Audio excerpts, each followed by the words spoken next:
Bonjour et bienvenue dans une nouvelle vidéo. Aujourd'hui je vais vous présenter les 5 choses à faire à Santorin, en Grèce.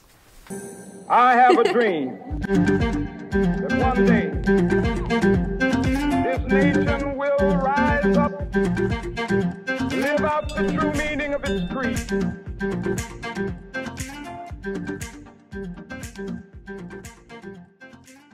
Juste avant de commencer, vous retrouverez juste en haut un récapitulatif de nos vacances dans les Cyclades en Grèce. N'hésitez pas à aller la voir et à laisser un petit commentaire. En fin de vidéo, je vous donnerai le budget de toutes mes vacances dans les Cyclades en Grèce et je vous donnerai un itinéraire détaillé de mon road trip.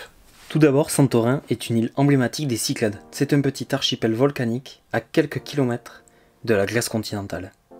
Santorin attire de nombreux touristes avec ses paysages de rêve, ses plages multicolores, blanc, rouge ou noir, ses maisonnettes typiques grecques et ses eaux turquoises. En numéro 1, Fira. C'est la ville la plus importante de l'île.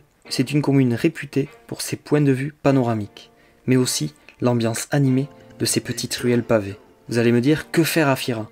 À Fira, vous pourrez découvrir les édifices religieux, comme la cathédrale de Santorin. Vous pouvez également descendre jusqu'au vieux port de Fira.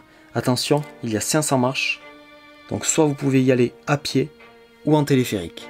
On passe à la deuxième chose à ne pas louper à Santorin, c'est la visite de Oia. Oia, c'est le spot romantique de Santorin. C'est notre coup de cœur. C'est un petit village de 1000 habitants qui est pourtant renommé mondialement pour ses couchers de soleil. Petit conseil, arrivez bien en avance pour avoir une place. Nous vous conseillons de vous laisser vous perdre dans les ruelles du village pour découvrir les maisons blanches au dôme bleu. On passe au troisième point, c'est Imirovigli. Imirovigli, c'est un village paisible avec ses ruelles pavées, ses églises typiques et ses petites boutiques. C'est un village construit à flanc de falaise. Pendant les périodes touristiques, Imirovigli se transforme en village huppé avec ses hôtels hors de prix et ses piscines débordantes sur la mer.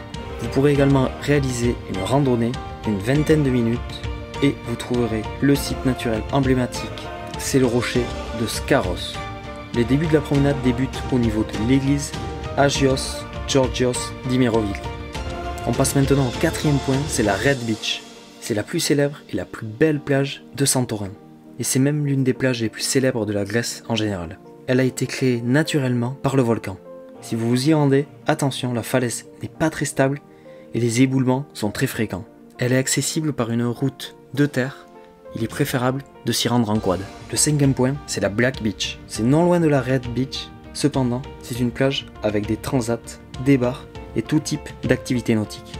Nous avons beaucoup moins apprécié ce type de plage qui perd tout son charme. Cela dit, la balade en quad au bord de plage est pas désagréable. Nous avons opté pour la location de quad pour les 3 jours passés sur l'île. Cela nous aura coûté 45 € pour les 3 jours, plus le prix de l'essence.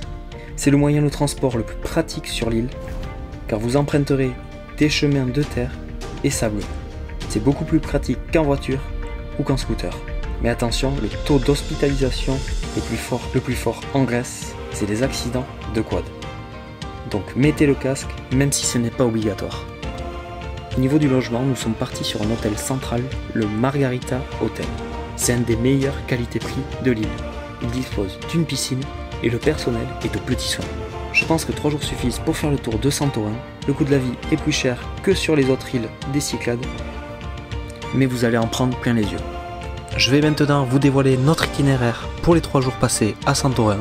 Je vous laisse, si vous voulez, faire une capture d'écran de la carte où vous retrouverez tous les centres d'intérêt. Je vous laisse me dire en commentaire si vous avez apprécié ce nouveau concept et je vous laisse me dire si vous aimeriez voir notre itinéraire complet dans les Cyclades. En tout cas, je vous dis à très vite pour une nouvelle vidéo.